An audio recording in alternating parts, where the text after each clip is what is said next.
Hello बच्चों, अपना online classes में आप सभी का स्वागत है। आप लोग जुड़ चुके हैं अपने क्लासेस से, अपना ऑनलाइन क्लासेस। जी हाँ बच्चों, आप जिस तरह से हमें इतना प्यार दे रहे हैं, हमें बहुत अच्छा लग रहा है। आपका तहे दिल से शुक्रिया। आप हमारे चैनल को सब्सक्राइब भी कर रहे हैं, साथ में शेयर भी कर रहे हैं। बिल्कुल बच्चे, इसी तरह हमारे चैनल को सब्सक्राइब करें, लाइक करें, शेयर करें और कमेंट्स भी ज़रूर करें, क्योंकि हम जितना मजबूत होंगे आपको भी हम उतना बेहतरीन कंटेंट दे पाएंगे और आपके साथ उतना लंबे समय तक हम जुड़ के रहेंगे।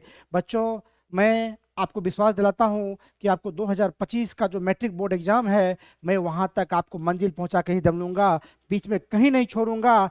आपकी सारी सब्जेक्ट की पढ़ाई होगी, बेहतरीन कंटेंट कंटेंट के साथ पढ़ाई होगी, और साथ में PDF notes, model paper, model set, question bank, सब कुछ, टेस्ट जो होगा वो भी मिलेगा। यानी आपको सारी सुविधाएं मिलेगी और वो भी बिल्कुल फ्री। बच्चों, हमसे जुड़ने के लिए हमारा कॉन्टैक्ट नंबर है 9661123890। 9661123890। बच्चों, आप हमसे जुड़ने के लिए इस नंबर पर कॉल कर सकते हैं। इस नंबर पर व्हाट्सएप भी है, आप हाई लिख करके भेजिए, उस पर हम लिंक भेजेंगे अपने चैनल का। जी हाँ बच्चों, हमारा एक व्हाट्सएप चैनल भी है, आप उससे जुड़ जाइए। आप जैसे ही हाई लिख करके भेजिएगा, हम यहाँ से एक लिंक सेंड करेंगे, आप उस लिंक पर ओके करके हमारे ग्रुप में ज्वाइन हो जाइएगा।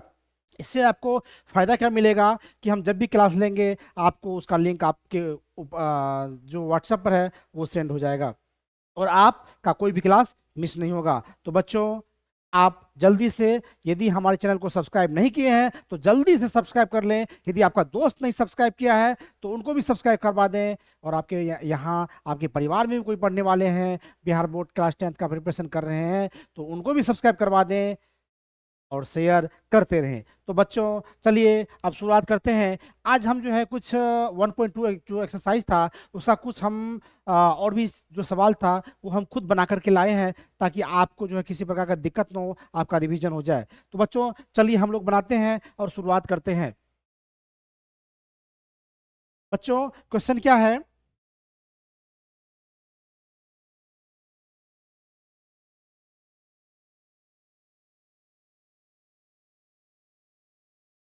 यदि यदि क्या है, 156 बराबर 2 पे पावर x प्लस 3 पे पावर y प्लस 13 पे पावर z हो, तो एक्स वाई जेड का वैल्यू क्या होगी? बच्चों, अब देखिए, इसमें घबराना नहीं है।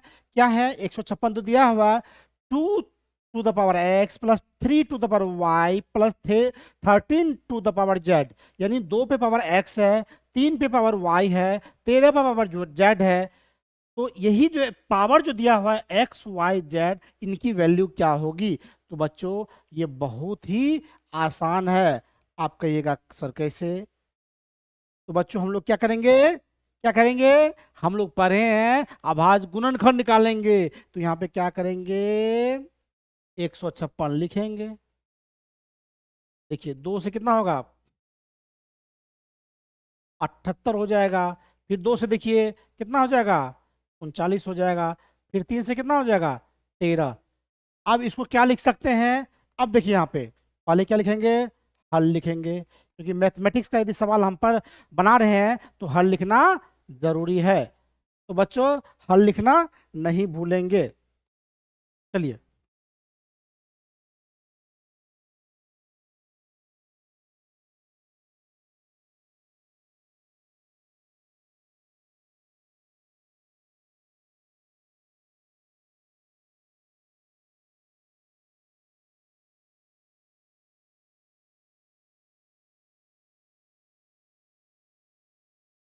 हेलो।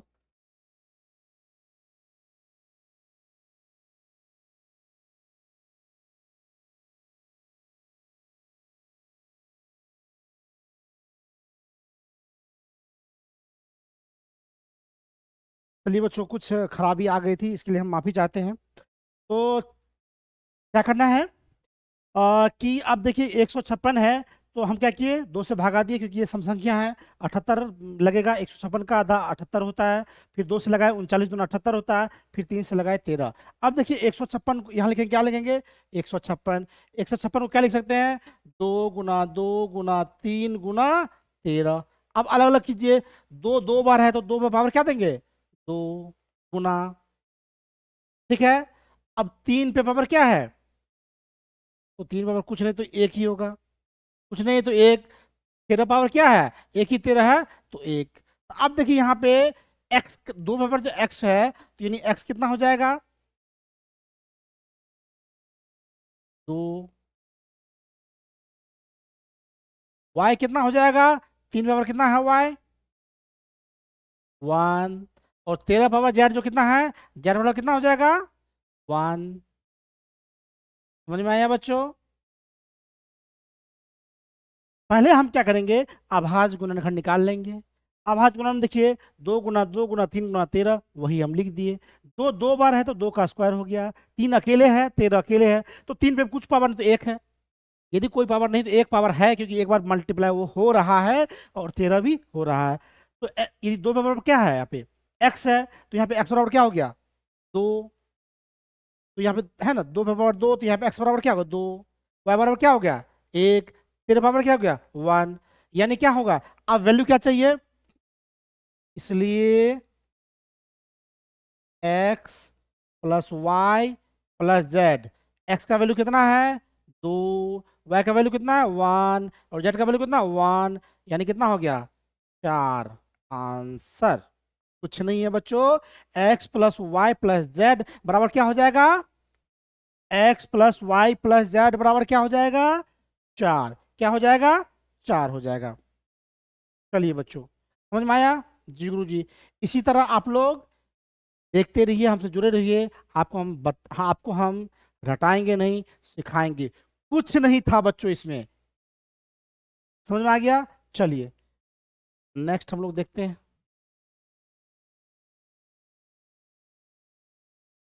कह रहा है कि दो लगातार विषम संख्याओं का मौशो क्या होगा। बच्चों यदि कभी भी याद रख लीजिए, दिमाग में बिठा लीजिए कि कभी भी पूछे कि दो लगातार विषम संख्याओं का मौशो कितना होगा, एक होगा। कितना होगा, एक होगा। कितना होगा, एक होगा। कभी भी ये याद दिमाग में बिठा लीजिए कि दो लगातार विषम संख्याओं का मौशो जो होता है वो हमेशा एक होता है। क्या होगा, एक, 1। और दो लगातार सम संख्या कहेगा तो 2 होता है। कितना, 2 यानी 2। लगातार 10, लगातार दो विषम संख्याओं का मौशो एक, लगातार दो सम संख्याओं का मौशो एक अधिक 2। और लगातार दो आभाज्य संख्या भी बोल दे कि जो दो आभाज्य संख्याओं का मौशो कितना है तो भी एक होता है। क्या होता है, एक होता है। समझ गए, दो लगातार विषम संख्या या दो आभाज्य संख्या बोल दे तो उनका मौसो एक होगा। और यदि सम संख्या, दो लगातार सम संख्या हो, क्या होगा, लगातार बोले तब, ये नहीं अलग अलग होगा तो वैल्यू अलग हो सकता है। यदि दो लगातार सम संख्या होगा तो उनका जो मौसा होगा वो 2 होता है। कैसे, कोई भी संख्या ले लीजिए। अब देखिए दो विषम संख्या मान लीजिए, हम लोग ले लेते हैं कि कोई भी ले लीजिए, ठीक है ना। आपके मन में कोई भी आ जाए कि हम ले लेते हैं, चलो आप कहेगा सर हम 25 ले लेते हैं और एक 27 ले लेते हैं। चलो इसी से क्या करते हैं, भगा देते हैं। 25 से 27 में एक बार में लगेगा, 7 में पड़ गया 2।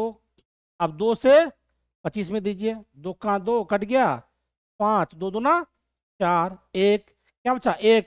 1 से 2 में देंगे भागा, कट गया। यानी मौसो लास्ट में जिससे भगाते वही मौसो होता है। यानी कोई भी दो लगातार विषम संख्याएं लेंगे तो उनका मौसो होगा ए। ये ऑब्जेक्टिव में कई बार पूछा गया है, बच्चे यहाँ फंस जाते हैं, दिमाग लगाते हैं, सोचते नहीं, सोचना बच्चों। अपना ऑनलाइन क्लासेस के बच्चे बोल देंगे कि दो लगातार विषम संख्या है तो मौसो क्या होगा, एक होगा, टिक लगा देंगे। चलिए अब दो लगातार सम संख्या, इसका भी कोई ले लेते हैं, ले लेते हैं एक 16, एक लेते हैं 18। चलिए 16 से 18 में भगा देते हैं, एक घटाए 2 बचा, 2 से 16 में 2 8 16 कट गया। लास्ट में किससे भगा दिया, 2 से। इसका मौसम कितना हो गया, 2।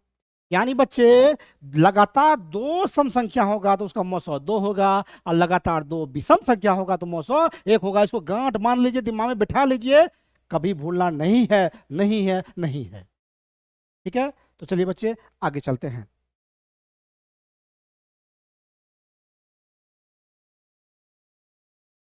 ये देखने में थोड़ा भारी लग रहा होगा, लेकिन ये भारी है नहीं, बहुत इजी है। देखिए कहता है पी बटे टू पे पावर एन, यानी पी बटे दो पे पावर एन गुना पांच पे पावर एन। क्या है?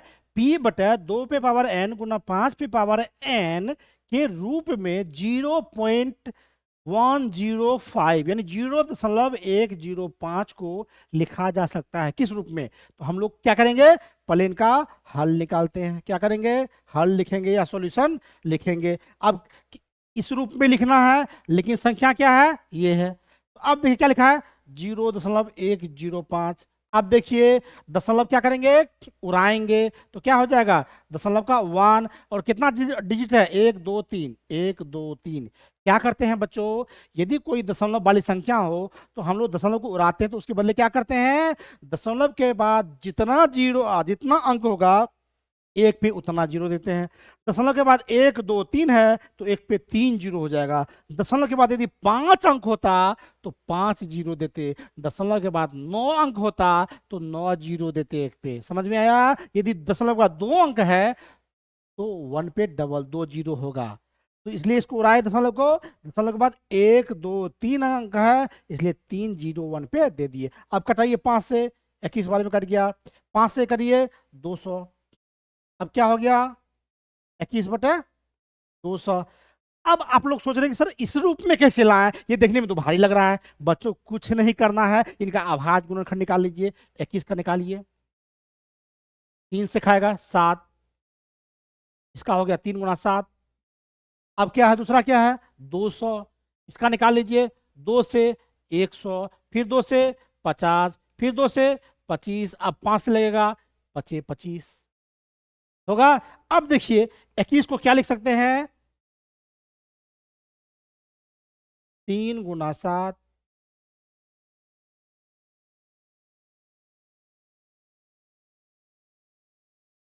बटे, अब 200 क्या लिख सकते हैं,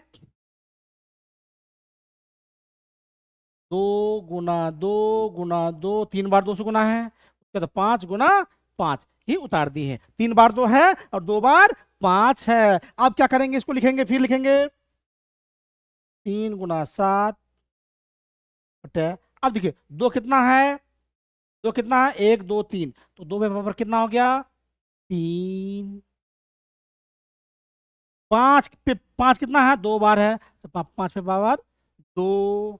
अब देखिए बच्चों फिर क्या करना है, अब यहाँ पर ऊपर में क्या है, एक ही है पी, तो इसको नंबर लिख सकते हैं कि 21। क्या लिख देते हैं, एक ही पी है तो इसको गुना करके लिख दीजिए, सत्या 21, इसको वही छोड़ दीजिए। क्या है, 2 पे पावर एन, एन पे यहाँ क्या है, 3 × 5 पे पावर 2, 21/2 पे पावर 3 × 5 पे पावर 2। यही इस फॉर्म में आ गया, यही हो गया इसका आंसर। बच्चों देख लीजिए, इसका स्क्रीनशॉट ले लीजिए, बहुत इजी है, इसमें कुछ भी नहीं है। क्या करना है, पहले यहाँ पे दशमलव हटाएंगे, दशमलव के बाद जितना अंक होगा उतना जीरो देंगे एक पर, यानी 3 अंक है तो 3 जीरो दे दिए बटे में, 105/1000 हो गया। अब काटे 5 से, 21 बार में, यहाँ 200 बार में, 21/200। इसका आभाज्य गुणनखंड निकाल ले 200 का, 2 × 2 × 2 × 5 × 2। अब देखिए 2 3 बार है तो 2 पे पावर 3 दे दिए, और 5 2 बार है तो गुना 5 पे पावर 2 दे दिए। अब यही होगा 7 या 21, इस फॉर्म में ले लिए, 2 पे पावर 3 गुना 5 पे पावर 2, यही हो गया इस फॉर्म में। तो आ गया ना बच्चों, यही हो गया आंसर, कुछ भी नहीं था। और अपना ऑनलाइन क्लासेस के बच्चे यदि हमसे जुड़े रहेंगे तो समझ लीजिए आप भी एग्जाम में इसी तरह गर्दा उड़ाएंगे। चलिए बच्चों अब आगे पढ़ते हैं।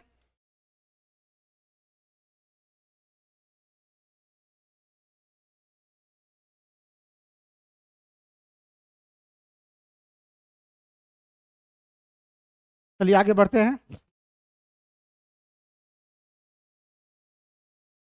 क्या है कि यदि दो संख्याओं का, क्या है, दो संख्या है, कितना है, दो संख्याओं का मौसो 25 है और लौसो 50 है, तो संख्याओं का गुणनफल क्या होगा। बच्चों पहले तो क्या लिखना है, हल लिखना है। आपको एक फॉर्मूला बताए थे, क्या बताए थे कि एलसीएम, चलिए लिख देते हैं, दो संख्याओं का गुणनफल बराबर एलसीएम गुना एचसीएफ। यानी एचसीएफ और एलसीएफ को गुना कर दीजिए, तो जो दो दो संख्याएं हैं उसका उनको गुना करेंगे तो उतना ही आ जाएगा। अब देखिए तो क्या होगा, ये एलसीएम कितना है 50, एचसीएम कितना है 25। अब इसको गुना कीजिए, 25 पंचे 125, एक जीरो दे दिए।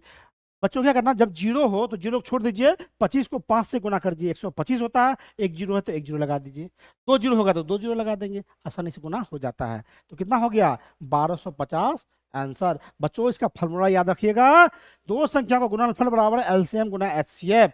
यानी क्या होगा कि एलसीएम गुना एचसीएफ करेंगे, जो आंसर आएगा वही दे देंगे। इसमें क्या होता है, कभी कभी कोई एक मिस कर देता है, यदि दे देता कि पहली संख्या गुना दूसरी संख्या बराबर एलसीएम गुना एचसीएफ, तो जो मिसिंग रहेगा वो दे करके वो बटे में दे वहां निकालेंगे और दूसरा उसका बटे में दे देंगे। इसका 4-5 फॉर्मूला हम लिखाए थे, आप लोग याद कर लीजिएगा। तो बच्चों लगता है कि बैटरी डाउन है, एक बार देख लेते हैं, चेक कर लेते हैं।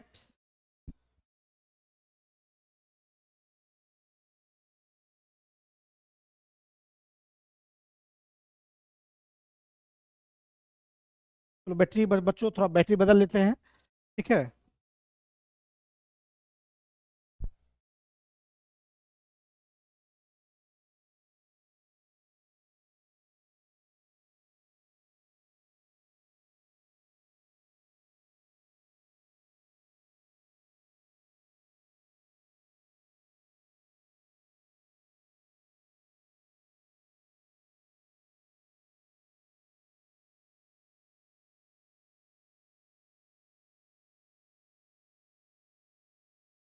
चलिए बच्चों बैटरी थोड़ा सा डाउन हो गया था इसलिए, ठीक है। अब चलिए आगे बढ़ते हैं, ठीक है। नेक्स्ट क्या है, यदि 140 बराबर 2 पे पावर x गुना 5 पे पावर y गुना 7 पे पावर z हो, तो x plus y minus z, यहाँ पे क्या है माइनस जेड, इसका वैल्यू निकालना। बच्चों बहुत आसान है, क्या करना है इस तरह में, सीधा आभाज गुणनफल निकालना है। क्या करेंगे, 2 से 70, 2 से 35 और 5 से 7। अब यहाँ पे क्या लिखेंगे, पहले लिखेंगे हल, 140 बराबर क्या लिखेंगे 2 गुना 5 गुना 7, ठीक है। अब देखिए दो दो बार है, 5 गुना 7। अब देखिए 2 पे पावर क्या है x, तो 2 पे पावर 2 है, तो यहाँ पे x बराबर क्या हो गया 2। 5 पे y कुछ नहीं है तो क्या होगा 1, यहाँ कुछ नहीं है तो 1 पावर हो जाएगा, तो यहाँ पे y का वैल्यू क्या हो जाएगा, ये 1 हो जाएगा। और z का वैल्यू क्या हो जाएगा, यहाँ पे यहाँ भी 1 हो जाएगा, क्योंकि कुछ नहीं है तो 1 मानेंगे कि 1 पावर है, इसलिए x से गुना है। अब देखिए क्या कर रहा है, इसलिए x plus y minus z बराबर, x का वैल्यू कितना है 2, y का वैल्यू 1, अब माइनस जेड का वैल्यू वो भी 1। अब देखिए 2 एक कितना हो गया 3, अब में से एक गया 2, यानी x plus y minus z का वैल्यू कितना हो गया 2। कोई भी दिक्कत नहीं है बच्चों, सीधा आभाज गुणनखंड निकालिए, इसको उसी फॉर्म में आ जाएगा। उसमें देख लीजिए पावर कितना आता है, कि यदि 2 बार है तो 2 पावर हो गया, 3 बार सेम सेम डिजिट है तो 3 पावर हो गया, एक ही बार है तो एक पावर हो गया, दो एक ही बार है तो एक ही पावर हो गया, यानी एक्स वाई जेड का वैल्यू यही होगा। यहाँ एन भी रहता तो ये वैल्यू हो जाता। तो क्या हो गया एक्स का वैल्यू 2, क्योंकि एक्स इस पे है, वाई पे 1 हो गया, 7 पे जेड था तो ये 1 हो गया। और इसी को जहाँ पे जोड़ था वहां जोड़े, जहाँ पे घटा था वहां घटाए, x plus y, x plus y, x का वैल्यू 2, वाई का वैल्यू 1, और माइनस जेड तो माइनस दिए, जेड का वैल्यू 1। इसको क्या किया 2 1 3 हो गया, 3 में से एक घटा दीजिए, कितना बचा 2, यानी क्या होगा x plus y minus z का वैल्यू कितना हो गया 2। तो बच्चों समझ में आ रहा है, जी गुरुजी। इसी तरह आप लोग बिल्कुल मत घबराइए और मेरा साथ देते रहिए, मेरा चैनल को सब्सक्राइब करते रहिए और मेरे वीडियोज को लाइक करते रहिए। हमारे साथ जुड़े रहिए, हम इसी तरह के बेहतर वीडियो आपको देते रहेंगे और आपको बेहतर कंटेंट मिलते रहेगा और ऐसा सीखिएगा मैथमेटिक्स कि सीधा दिमाग में फिट हो जाएगा। चलिए बच्चों, अब आगे चलते हैं।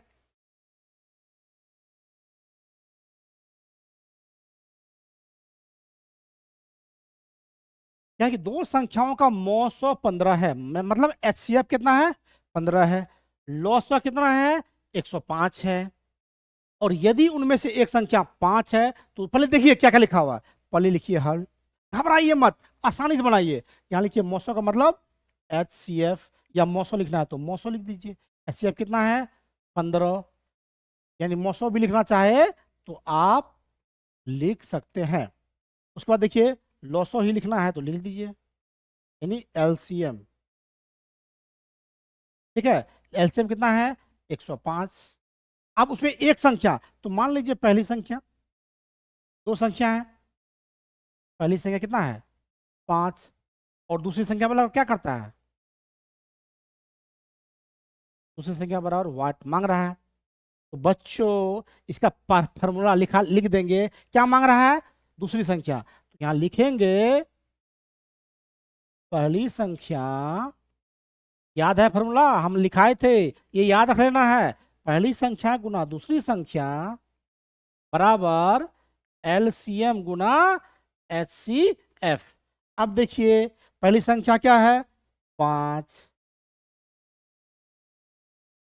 दूसरी संख्या नहीं पता, जहां नहीं पता वो वही लिख देंगे। एलसीएम कितना है? 105। एचसीएफ कितना है? 15।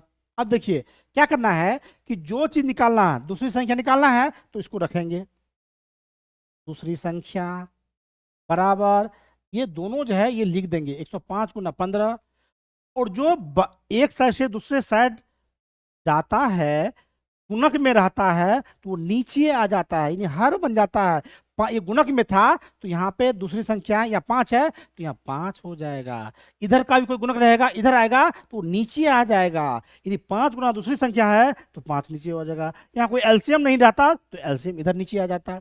यानी जो भी संख्या गुणक में रहेगा वो दूसरे साइड जाएगा तो वो वहां का हर बन जाएगा, यानी नीचे आ जाएगा। यानी 5 नीचे आ गया। अब काटिए, 5 तिया 15, मतलब 105 गुना 3 कितना होगा? 315 आंसर। यानी क्या क्या मांग रहा था? क्या मांग रहा था? दूसरी संख्या, तो लिख दीजिए दूसरी संख्या बराबर 315 आंसर। क्या होगा बच्चों? 15 आंसर। कितना आसान है ना, बहुत आसान है। यदि आप लोग मन से पढ़िएगा तो आपके लिए मैथमेटिक्स कुछ भी नहीं है, बिल्कुल आसान भाषा में आप बना सकते हैं। आप मेरे कॉन्सेप्ट को समझिए। आपको यही नहीं, आप यदि नौकरी के लिए तैयारी के लिए जाएंगे तो वहां भी आपको कोई प्रॉब्लम नहीं होगी। तो चलिए बच्चों, आप इसका स्क्रीनशॉट लेना चाहे तो ले सकते हैं। ठीक है बच्चों, चलिए अब आगे बढ़ते हैं। अब है 192 के अभाज्य गुणनखंड में 2 का घातांक क्या है? क्या है? 192 के अभाज्य गुणनखंड में 2 का घातांक क्या है? तो पहले क्या करेंगे, यहां लिखेंगे हल, सॉल्यूशन। तो 192 को का अभाज्य गुणनखंड पहले निकालिए। 2 से कितना हो जाएगा? कितना हो जाएगा? 96। फिर 2 से कीजिएगा ये 48, फिर 2 से कीजिएगा, फिर 2 से कीजिएगा 24, 2 से कीजिएगा फिर 12, 2 से कीजिएगा 6, फिर 2 से कीजिए 3। यानी 192 का अभाज्य गुणनखंड जो होगा वो 2 गुना 2 गुना 2, कितना बार 2 है? 1 2 3 4 5 6, 1 2 3 4 5 6, एक बार 3 है ना बच्चों? इसको क्या लिख सकते हैं? 2 गुना 2 3 5, कितना? 1 2 3 4 5 6, 6 बार 2 है। 1 2 3 4 5 6, एगो 3 है। तो इसमें कहता है कि 2 का घातांक क्या है? इसको क्या लिखेंगे? 2 पे बराबर 6 गुना 3। यदि 3 का घातांक पूछता तो 1 बोलते, और 2 का घातांक पूछ रहा है तो 6 बोलेंगे। समझ में आया बच्चों? यदि 3 का घातांक पूछता है तो कुछ नहीं है, तो एक एक बोलेंगे, और यहाँ पे 6 लिखा हुआ 2 पे पावर, तो इसलिए 2 पे पावर क्या होगा, तो यहाँ 2 का घातांक कितना हो जाएगा, 2 का घातांक कितना होगा, 6। क्या होगा, 6। यही हो गया आंसर बच्चों। कोई भी दिक्कत नहीं है, आप लोगों को बिल्कुल घबराना नहीं है। क्या करना है, आभास गुणनखंड निकाल दिए, इसमें 2 से करते गए 6 बार 2 आया, इसलिए 2 पे पावर 6 लिखे, और 3 एक ही बार आया, तो 3 का घातांक पूछता तो 1, और 2 का घातांक पूछ रहा है तो 6। समझ में आया बच्चों? यस गुरुजी। जी बच्चों, बस इसी तरह हमसे जुड़े रहना है, अपना ऑनलाइन क्लासेस को सब्सक्राइब करते रहना है, शेयर करते रहना है, लाइक करते रहना है, हमारे व्हाट्सएप चैनल से भी जुड़ जाना है, उस पर हाई लिख करके भेजना है। नंबर आप लोगों को बता दिए हैं, एक बार फिर नंबर बता देते हैं, 96611123 890। ठीक है, इस नंबर पर आप कॉल भी कर सकते हैं, कोई दिक्कत हो तो आप हमें पूछिए, इसे हम आपको बताएंगे सॉल्यूशन। और यदि आप हमारे व्हाट्सएप ग्रुप से जुड़ना चाहते हैं, उसमें हमने क्या किया है, व्हाट्सएप चैनल बना दिया है, आप हाई लिख करके भेजिए, हम यहाँ से आपको लिंक भेजेंगे, आप उस पर क्लिक कीजिएगा और हमारे ग्रुप से जुड़ जाइएगा। इससे आपको फायदा क्या मिलेगा कि आप को मेरी क्लास, हम जब भी क्लास लेंगे आपको नोटिफिकेशन चला जाएगा और आपका क्लास मिस नहीं होगा। तो बच्चों हमसे जुड़े और इस नंबर पर हाई लिख करके भेजें। चलिए बच्चों, अब चलते हैं आगे। कह रहा है कि दो संख्याओं का गुणनफल 8670 है। कितना है, 8670, यानी 8670 है, और उनका HCF 17 है, तो उनका LCM क्या होगा। तो बच्चों इसमें घबराना नहीं है, क्या दिया हुआ है, गुणनफल मांग क्या रहा है, LCM, तो LCM मांग रहा है, तो पहले हल लिखेंगे, क्या लिखेंगे, HCF गुना LCM बराबर क्या होता है, यदि गुणनफल दिया रहे तो संख्याओं को गुणनफल, और संख्या अलग अलग दिया रहे तो पहली संख्या गुना दूसरी संख्या लिखेंगे। तो HCF गुना LCM बराबर संख्याओं का गुणनफल, क्या हो जाएगा, संख्याओं का गुणनफल। अब देखिए HCF कितना दिया हुआ है, HCF कितना है, कितना है, 17 है। LCM नहीं दिया हुआ, तो LCM की जगह LCM लिख देंगे, और संख्याओं का गुणनफल दिया हुआ है 8670। अब देखिए फिर निकालना क्या है, LCM, तो LCM लिखेंगे बराबर, क्या बोले थे, जो गुणक में रहेगा वो बराबर के दूसरे साइड जाएगा, तो यहाँ हर में आ जाएगा, यानी नीचे आ जाएगा।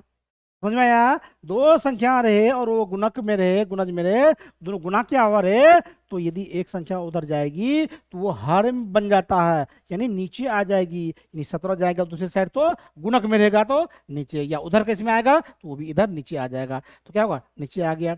अब 17 से कटाइए, 17 50 85 1 7, 17 0, यानी कितना हो गया, 510। तो क्या मांग रहा है, LCM, तो LCM क्या हो जाएगा, 510, यही हो जाएगा आंसर। क्या हो जाएगा, आंसर। बच्चों कोई भी दिक्कत हो रही है, नो गुरुजी, बस इसी तरह आप हमारे साथ जुड़े रहिए, हम कॉन्सेप्ट के साथ पढ़ाते हैं, और हम उम्मीद कर रहे हैं कि आप लोगों को बहुत अच्छा लग रहा होगा, इंजॉय कर रहे होंगे, मजा आ रहा होगा पढ़ने में, कि नहीं गुरुजी पढ़ा रहे हैं, हमें लग रहा है कि हम कुछ पढ़ रहे हैं। तो बच्चों घबराना नहीं है, बस इसी तरह आप पढ़ते रहिए। बच्चों स्क्रीनशॉट लेना है तो ले लीजिए। चलिए अब आगे चलते हैं।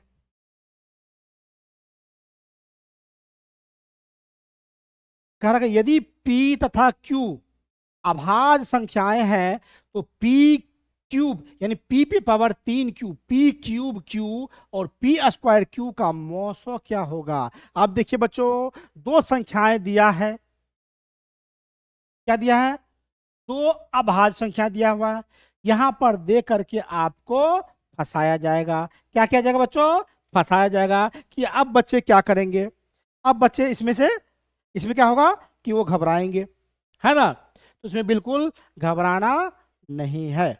अब देखिए क्या होगा कि पहले इसका हल लिखेंगे, इसमें क्या है, आभाज्य संख्या है पी, तो उसका देखो, यदि P तक Q आभाज्य संख्या है तो P क्यूब Q और P स्क्वायर Q का मौसो क्या होगा, क्या मांग रहा है, मौसो। हम लोग मौसो के पहले क्या करते हैं, तो अब देखिए पहली संख्या क्या है, पहली संख्या p क्यूब क्यू, इसका अभाज्य गुणनखंड क्या होगा, p गुना p गुना p गुना q होगा बच्चों। p क्यूब है तो 3 बार p लिखेंगे, p गुना p गुना q। कोई दिक्कत नहीं बच्चों, 5 पावर रहेगा तो 5 बार लिखना, 10 पावर रहेगा 10 बार लिखना। p पे 3 पावर है, यानी क्यूब है तो p गुना p गुना q अकेले है तो q। अब उसको p स्क्वायर q को देखिए, p कितना बार है, 2 बार, स्क्वायर है तो p गुना p, q क्या अकेले है तो q। समझ में आया बच्चों। p क्यूब, p पे पावर 3 है तो p को 3 बार लिखेंगे, जितना पावर रहेगा उतना बार गुना करेंगे। यदि 2 पे पावर रहेगा 9 तो 2 गुना 2 गुना 2 गुना 2 गुना 9 बार लिखते रहेंगे। 5 पे पावर रहेगा 7 तो 7 बार 5 लिखते रहेंगे, 5 गुना 5 गुना 5 गुना 5। यदि a पे पावर रहेगा 5 तो 5 बार a लिखते रह जाएंगे, a Guna a Guna a Guna a गुना। यदि a पे पावर रहेगा 3 तो 3 बार a लिखते रह जाएंगे, a Guna a Guna a। तो उसी तरह यदि p पे पावर 3 है तो p गुना p और q पे पावर कुछ नहीं है तो यानी 1 है तो 1 बार लिखेंगे। उसी तरह p स्क्वायर है तो 2 बार p गुना p, यानी 2 पावर है और q अकेले है तो अकेले। अब क्या करते हैं, इसमें HCF हम लोग कैसे निकालते हैं, बताए थे, जो दोनों में कॉमन होगा वही HCF होता है। एक p कॉमन है लिखे, दूसरा p भी कॉमन है फिर भी लिख लिए। अब क्या, एक q भी कॉमन है। समझ में आया बच्चों। जी गुरुजी, हम लोग HCF में क्या करते हैं, कि जो दोनों में होता है वही को लेते हैं। एक p इसमें भी एक p लिख दिए, दूसरा p इसमें भी ये लिख दीजिए, उसके बाद q इसमें भी एक q इसमें भी, तो यही हो गया। मतलब 2 बार p को p गुना p क्या होगा, p स्क्वायर, और q अकेले तो q, यानी क्या हो गया, इनका HCF जो है p स्क्वायर q हो गया। क्या हो गया, p स्क्वायर q हो गया। समझ में आया बच्चों। जी गुरुजी, कोई दिक्कत नहीं। और यदि इसको इस तरह का कोई क्वेश्चन रहे, उसको यदि एक ही बार में जवाब देना है तो देखिए पी क्यू दोनों में था, तो ठीक है। लेकिन उसमें क्या होगा कि यदि क्यू क्यू यहाँ जितना एक पावर है यहाँ भी एक पावर है, और यहाँ पे पी पे 3 है, इससे कम यहाँ पे स्क्वायर है। तो यदि क्या हो कि यदि जिसमें दोनों रहे और पावर जैसे क्यू में एक ही है तो यहाँ पे एक, यदि 2 रहता तो गलत हो जाता, एक है तो बस ये ऑप्शन आंसर आ सकता है। ठीक है, तो यदि आप क्लियर के लिए आप इस तरह लिखिएगा, आराम से आंसर आ जाएगा। ये तो बिल्कुल समझ में आ गया होगा। जी गुरु जी, चलिए स्क्रीनशॉट लेना है ले लीजिए। अब हम लोग आगे चलेंगे। चलिए, ये लास्ट सवाल है तो हम लोग पढ़ते हैं। यदि a बराबर दिया हुआ 2 पे पावर 3 यानी 2 का क्यूब 2 क्यूब गुना 3, यानी a बराबर 2 पे पावर 3 गुना 3, 2 क्यूब प्लस गुना 3, b दिया हुआ बराबर 2 गुना 3, c बराबर क्या दिया है 3 पे पावर n गुना 5। यहां देखिएगा 3 पे पावर n गुना 5 तथा abc यानी abc का जो एलसीएम है वो दिया हुआ है। एलसीएम इतना होगा तो n का वैल्यू क्या होगा। तो बच्चों कभी इसी तरह कोई पावर दे दे और इसमें एक मिसिंग कर दे, उसमें ए बी सी डी या n लिख दे, और जो चीज HCF या एलसीएम दिया रहे तो वही फॉर्मूला लगा देंगे। यहाँ पे क्या दिया हुआ है, एलसीएम दिया हुआ है, तो यदि पहले हल लिखेंगे एलसीएम दिया हुआ है तो एलसीएम ही लिख देंगे, है ना, एलसीएम ही लिख देंगे। पहले देखिए, हाँ पहले संख्या लिख लीजिए, कितना है 2 पे पावर 3 गुना 3 कोमा, हम लोग एलसीएम ऐसे निकालते हैं ना। फिर देखिए बी में कितना है 2 गुना 3, हम लोग देखिए फिर क्या करते हैं, सी बराबर क्या है 3 बराबर n गुना 5। अब क्या है कि इसका एलसीएम दिया हुआ है, क्या है एलसीएम दिया हुआ है, तो हम लोग बच्चों क्या करेंगे, क्या होता है कि एलसीएम क्या करते हैं, इसका एलसीएम दिया हुआ है। अब आप लोग किस समझ में आ रहा होगा, सर ये कैसे करेंगे, इस पे पावर तो n दे दिए हैं, अब ये 5 का है, अब क्या करेंगे, तो सबसे पहले हम क्या करेंगे इसका हम लोग एलसीएम निकाल लेंगे कि कितना एलसीएम निकलता है। तो क्या होगा बच्चों, अब देखिए पहले संख्या ये है, दूसरी ये है, तीसरी ये है। हम लोग क्या करते हैं कि जब इसका एलसीएम निकालते हैं तो क्या होता है कि जो तीनों में होता है, जैसे देखिए तो क्या लिख सकते हैं, 2 गुना 2 गुना 2। इसको क्या लिख सकते हैं, 2 गुना 3। इसको क्या लिख सकते हैं, 3 पे पावर n गुना 5। अब बराबर देखिए जो तीनों में कॉमन होगा पहले वो लेंगे। तीनों में से कोई कॉमन है जो ले सकते हैं, नहीं जी। अब देखिए इसमें कॉमन है नहीं, तो फिर देखेंगे दोनों में जो कॉमन है, 1 2 इसमें कॉमन है, ये दोनों में कॉमन है। उसके बाद कुछ भी कॉमन नहीं लग रहा तो सब कुछ लिखेंगे, 2 गुना 2 गुना 2। ये दोनों हो गया, फिर एक 3 बच गया, इसको भी लिख दिए, फिर 3 पे पावर n, इसको भी लिख दिए, ये 5। ये क्या हो गया, इसका एलसीएम हो गया।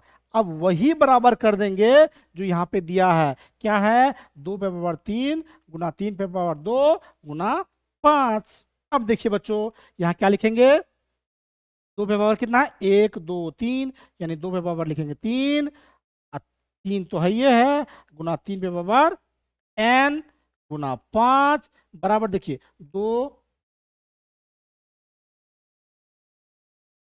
सॉरी यहाँ पे अभी मतलब कि एक बार काट दीजिए पहले। चलिए यहाँ क्या है, देखिए 2 गुना 2 गुना 2 गुना 3 गुना 3 पे पावर n गुना 5। अब इसको भी लिखिए, 2 पे पावर 3 है तो क्या होगा, 3 बार 2 होगा, 3 पे स्क्वायर है तो 3 पे स्क्वायर है तो 2 बार 3 लिखेंगे और 1 बार 5। अब देखिए 1 2 3, 2 इधर है, 3 2 इधर है, कट गया।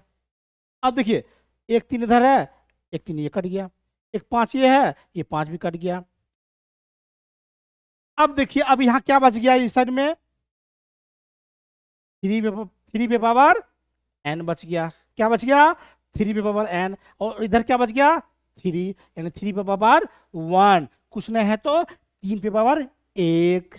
अब देखिए क्या होगा, जब क्या होता है, ये जब बराबर है, घातांक का नियम है कि जब बीच में बराबर हो तो बेस यदि बराबर हो, आधार बराबर होता है तो पावर भी बराबर होता है। यानी दोनों का आधार 3 है तो n बराबर भी, ये पावर भी इसका बराबर होगा, तो यहाँ पे कुछ नहीं तो 1 है तो n बराबर 1। तो क्या है, n का वैल्यू क्या हो जाएगा, 1। यही क्या हो गया आंसर। बच्चों समझ में नहीं आया, फिर से देखते हैं। अब देखिए ए का मान दिया हुआ है 2 गुना 3, 2 पे पावर 3 गुना 3।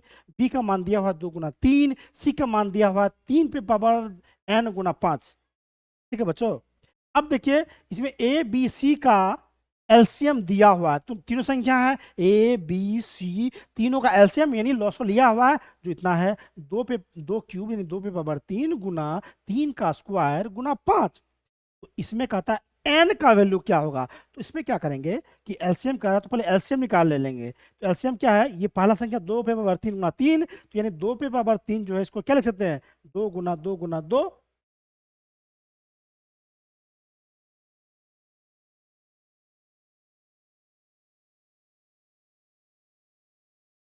बच्चों यहाँ पे 3 छूट गया था, ठीक है, दिन कोई बात नहीं, इधर वो उतना ही आएगा। ठीक है, अब देखिए क्या होगा, क्योंकि 2 3 का एक ही आएगा, इसके वैल्यू को असर नहीं पड़ेगा। अब देखिए 2 पे पावर 3 था, 2 गुना 2 गुना 2, 2 को 3 बार लिखे, गुना 3 तो 3 लिख दिए। फिर नीचे में देखिए बी में जो था 2 गुना 3 तो 2 गुना 3 लिखे। इसमें क्या था, 3 पे पावर n गुना 5। अब क्या होता है, एलसीएम में जो तीनों में कॉमन होता है वो लिखते हैं, तीनों कॉमन कुछ नहीं है। फिर दोनों में जो कॉमन है, दोनों में 1 2 कॉमन है। फिर क्या है, फिर दोनों में 2 3 कॉमन था, 1 3 कॉमन था तो 1 3 लिख दिए। अब देखिए क्या बच गया, 2 को 2 बच गया, 1 2 2 दोनों 2 लिख दिए। अब उसके बाद और क्या बच गया, एक तो 5 बच गया, और क्या बच गया, 3 पे पावर n बच गया, तो n बच गया, ये लिख दिए। अब बराबर एलसीएम तो दिया हुआ है, 2 पे पावर 3 गुना 3 का स्क्वायर गुना 5, वही लिख दिए। अब इसको तोड़ दिए ताकि काटने में आसानी हो। 2 पे पावर यदि 3 है तो 2 गुना 2 गुना 2, 3 गुना 3 पे पावर n को छोड़ दिए 5। इसको अलग अलग फिर इसको भी कर दीजिए, 2 पे पावर 3 है तो 2 गुना 2 गुना 2, 3 का स्क्वायर है तो 2 बार 3, 3 गुना 3, 1 बार 5 है तो 5। अब कट गया, 3 बार 2 कट गया, यहाँ 3 को 2 यहाँ कट गया, 1 को 3 यहाँ कट गया, 1 को 3 यहाँ कट गया, एगो 5 यहाँ कट गया, एगो 5 यहाँ कट गया, क्या बच गया? तो यहाँ पे 3 पे पावर n बचा और यहाँ पे 3 बचा। तो यानी 3 पे पावर n बराबर 3 पे पावर 1, कुछ नहीं है तो पावर 1 है। अब क्या करेंगे कि घातांक का नियम क्या है कि यदि बीच में बराबर हो और आधार सेम हो, दोनों साइड आधार क्या है 3 दोनों का है, तो उनका पावर भी सेम होगा। यानी नीचे में 3 है, ये दोनों बराबर है तो ये दोनों भी बराबर होगा। तो n बराबर यहाँ पे क्या है 1 है, तो यदि 3 बराबर 3 है तो n बराबर यहाँ पे 1 हो जाएगा, यानी n का वैल्यू 1 निकल जाएगा। तो बच्चों मैं उम्मीद करता हूँ कि आपको बहुत अच्छा समझ में आया होगा। आप इसी तरह हमसे जुड़े रहिए। इसका स्क्रीनशॉट लेना चाहे तो आप लीजिए, ठीक है। इसका मेहनत कीजिए, कॉपी किताब लेकर के बैठिए, उसका रिवीजन कीजिए, हमारे साथ मैथमेटिक्स बनाइए और हम आपको इसी तरह बेहतरीन तरीके से आपको बताते रहेंगे। आपके समझ में आएगा, इसकी गारंटी है। बच्चों आप हमसे जुड़ कर तो देखिए, एक बार हमसे पढ़ के तो देखिए, आप कहिएगा गुरुजी आपसे पढ़ने में बहुत मजा आता है। आप हमें भरोसा है कि आप हमें मंजिल तक पहुंचा के ही दम लीजिएगा, हमें टॉपर बना के ही छोड़िएगा। तो बच्चों हमसे जुड़े तो रहिए, हमारे चैनल को सब्सक्राइब करिए, शेयर कीजिए। अपना ऑनलाइन क्लासेस, ये मेरा नहीं आपका अपना ऑनलाइन क्लासेस है, आप सभी बच्चे का क्लासेस है, इसलिए हमने इस कोर्स को बिल्कुल फ्री कर दिया है। यानी हमारे बच्चे अपने बच्चे हैं तो उनको पैसे की जरूरत नहीं होगी, हम नहीं लगाएंगे, हम उनको फ्री में कंटेंट देंगे और बेहतरीन। इसका मतलब ये मत समझिएगा कि हम फ्री में कंटेंट दे रहे हैं तो कंटेंट कमजोर होगा। बच्चों आप किसी से भी कंपेयर करके देख लीजिएगा, मेरा क्लास प्लस होगा जो माइनस नहीं होगा। तो बच्चों मैं उम्मीद करता हूं कि आप हम लोग हमसे जुड़िएगा और अपना ऑनलाइन क्लासेस को सब्सक्राइब करिएगा, शेयर कीजिएगा, कमेंट्स कीजिएगा। तो बच्चों मैं उम्मीद करता हूं आप लोग हमसे सहमत होंगे, हमारे साथ पढ़ के आपको मजा आ रहा होगा, हम पर आपको विश्वास हो गया होगा। तो चलिए बच्चों आज के लिए बस इतना ही, अब मिलते हैं अगले क्लासेस में। तब तक के लिए आप सभी को नमस्कार, जय हिंद, थैंक यू।